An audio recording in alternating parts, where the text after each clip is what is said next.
Hi guys, welcome to my channel. Before starting, subscribe and like the videos, it really helps. The content from this video are taken from the web novel and manga series of Mushoku Tensei Jobless Reincarnation. Now please enjoy the video. Part 2. 2 whole days have passed. I had no contact with Fitz Senpai. I also don't want to do anything suspicious like searching for him. Just act normally. Everything is normal. On the morning of the third day, in the hallway of the boys' dormitory, Luke was waiting. I didn't panic. I had thought that there would be some kind of reaction. "Good morning, Luke Senpai, it's rare to see you at this time," I said, trying to look as carefree as possible, but he was looking sullen. "I want to talk to you regarding Fitz." As I thought. However, with respect to this matter, I also had an answer ready. "I do not know anything." What do you not know?" Based on Luke's tone of voice, it's obvious he wants to talk about what happened with Fitz Senpai a few days ago. He was probably trying to figure out whether I knew Fitz Senpai's gender for sure or not. Having touched Fitz Senpai, I know he is a she, but she never said it herself. It's not like I fondled her breasts or anything either. Maybe they still want to hide it, is what I thought. If it goes in that direction, I have no objection either. However, I wonder if knowing Fitz Senpai's secret is that bad of a thing. Well, maybe it has something to do with me being a Ruijerd. But I already cut my ties with the Rudeus family when I was dumped by Eris. No, maybe it has something to do with Paul. Either way, here, I have to say it clearly. Luke Senpai, I have no intention of becoming your group's enemy. As for Fitz Senpai's identity, I'll keep it a secret. You're going to pretend that you don't know anything? Yeah, I have already cut my ties with both the Rudeus and Norn families as well. Luke's handsome face was colored by surprise. Did I say something bad? Saying I have no ties to Rudeus and Norn wasn't a bad thing, right? So, it's like that. Sorry to bother you, I left after saying that to Luke. Part 3. That day. After class finished, I went to help with Nanahoshi's research. Oh, Rudeus-kun, in front of Nanahoshi's room, Fitz Senpai was waiting. If memory serves me right, the day that Fitz Senpai was able to help was to be 4 days after today. And today wasn't an off day either. Yet, Fitz Senpai was here. Not as the princess's bodyguard. So, he came to help with the experiment? The reason is probably the event from a few days ago. Physical contact with Fitz Senpai as well as the event with Luke Senpai. Of course, I said I had no intention of becoming Fitz Senpai or Ariel's enemy. However, they have no reason to believe it. Rather, they would have expected me to become their enemy. That's what it means, knowing someone's secret. Then, is Fitz Senpai here to keep an eye on me? Or, he may have come to confirm the truth about my conversation with Luke. Phew. I'm very sharp today. What? Did you guys get in a fight or something? Nanahoshi asked, as she saw me and Fitz Senpai being silent and fidgeting. Nah, we didn't get into a fight, Fitz Senpai said, acting overly suspiciously. Panicking Fitz Senpai is cute as well. But as I thought, they doubt me. What should I do in this situation to gain their trust? Should I pay tribute to Princess Ariel? I wonder what would be good. Maybe I should bring her some cake. But it might backfire, since they seem to be totally wary of me. Whatever, just don't get me involved. Nanahoshi sounded like she was stuttering. It's obvious since she hated this world and prefers not to get involved in it at all. She doesn't want to be tangled in Fitz Senpai's in the problem, especially since Fitz Senpai had ties to Asura Kingdom. However, the way she said it might cause problems with other people. But come to think of it, she's not talking with anyone besides me. So there is no problem. Well, if you do not want to be involved with this world, it should be okay. It's not a problem that I can poke my nose in. I don't want to interfere with someone who already has a clear goal and is striving towards it.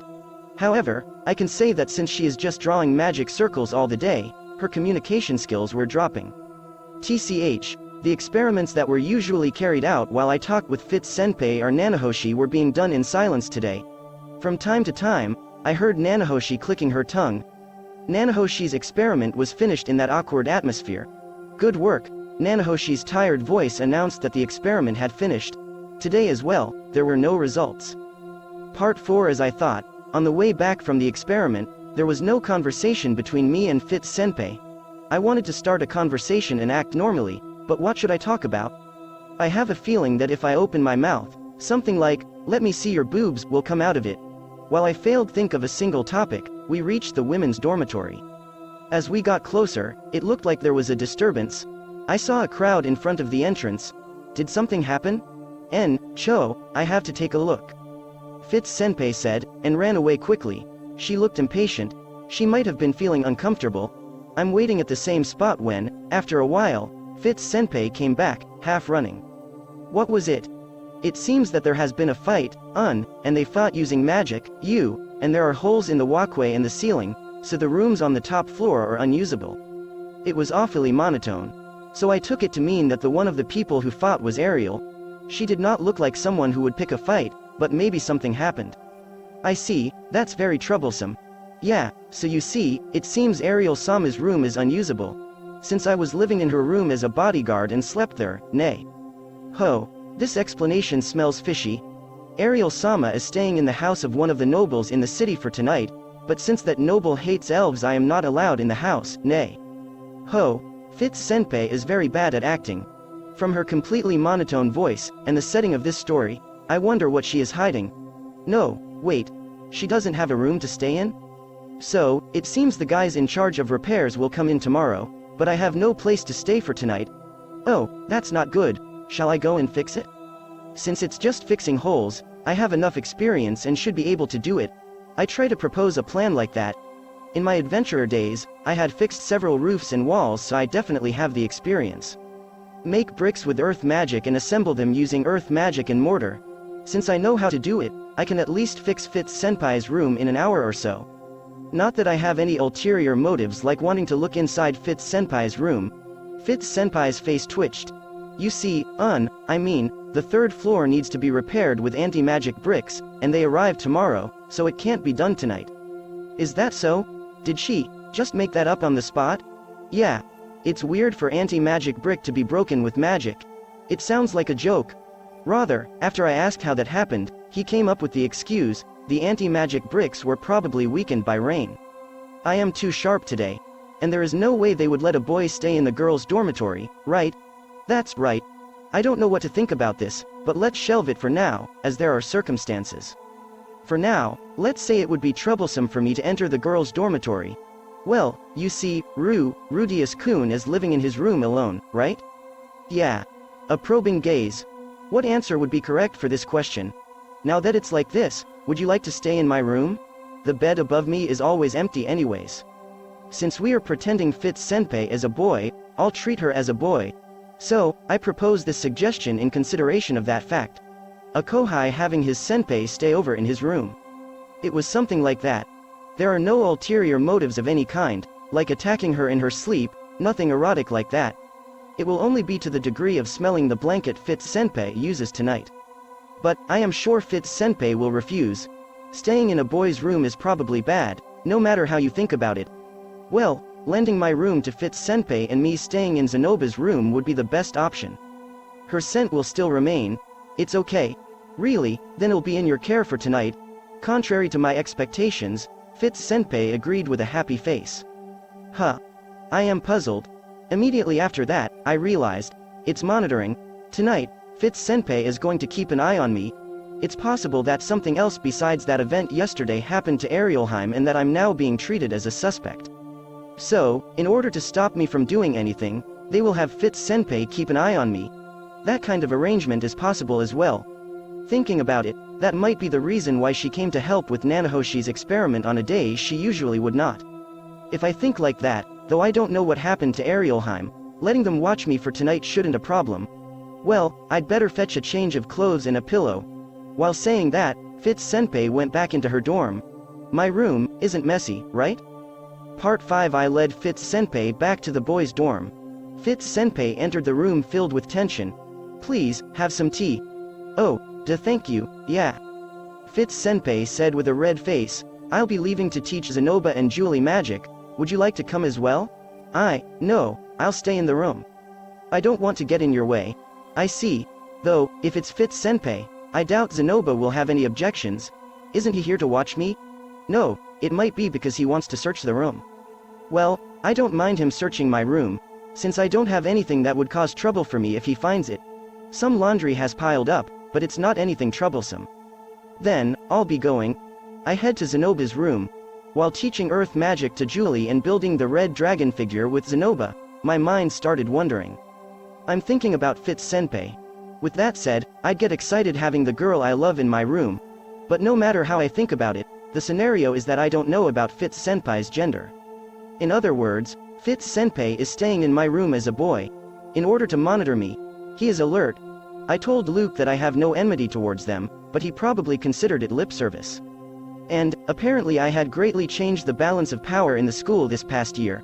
I've been in contact with people like Rinia, Pursena, Batagati, and Nanahoshi. They are all strong and influential. Looking at it from outside, it probably looks like I have them in tow. Well, it's possible that Arielheim is seeing the situation as me having all the powerful and influential people in the school under my control. While it's a truly just suspicion, especially considering meeting Arielheim in the city and the event regarding Fitz Senpai's gender, no wonder she would think I was suspicious. Of course, I am not going to rule over this school, neither am I going to do anything to Arielheim. When I think about the best way to prove it, the best way seems to be to not do anything suspicious in front of Fitz Senpai. Let's act natural. I won't make a mistake tonight. For example, peeping at Fitz Senpai changing while making it look like an accident. While it's not on purpose, he would probably think it was on purpose. Such a love comedy turn of event is possible, but I bet it's best to avoid such behavior. Other things that might happen, oh, the toilet and bathing. The toilet here has a lock, so just locking it should be enough, but what to do about the bath? I'll use Zenobas for tonight. As for hot water for the bath, you can either get it from the first floor or just create it yourself. Since it's Fitz Senpai, he shouldn't have any problem with doing it himself. Since he is taking a bath in someone else's room, he will probably be wary, so I prepared some towels beforehand. There is a chance that when I get back, I'll run into him changing clothes. Not knocking and opening the door suddenly and seeing Fitz Senpai's white skin, I am sure she will scream with a short kya, and try hiding her breasts. I, of course, will pretend not to notice and get close to her while saying, "Shall I wash your back?" Then saying, "Ah," my hand slipped, and go rock climbing on her boobs. And then again pretending not to notice saying, "Senpai, your chest is muscular," and keep rubbing it. I'm sure my son will raise his head with this much aerostimulation. No, that's no good. I shouldn't do something like that. But when I go back, there is a pretty high possibility of running into him changing. At least, that is what was written on the love comedy novel that I was reading before I died. Therefore, for sure, I will knock before opening the door. It's not important that it is my own room. Since there are people in it, knocking is a must. It's as essential as a baseball player undergoing grueling training for the national tournament. I'll knock it 100 times, hit on the door, and hit it. Tonight, I won't make any mistakes. I won't give in to my desire and strip Fitz Senpai or attack her while she is sleeping. I absolutely won't. I won't even make those mental mistakes. Fitz Senpai would be spending a comfortable night. That's it guys, thank you for watching. Subscribe if you want more and don't forget to like the videos.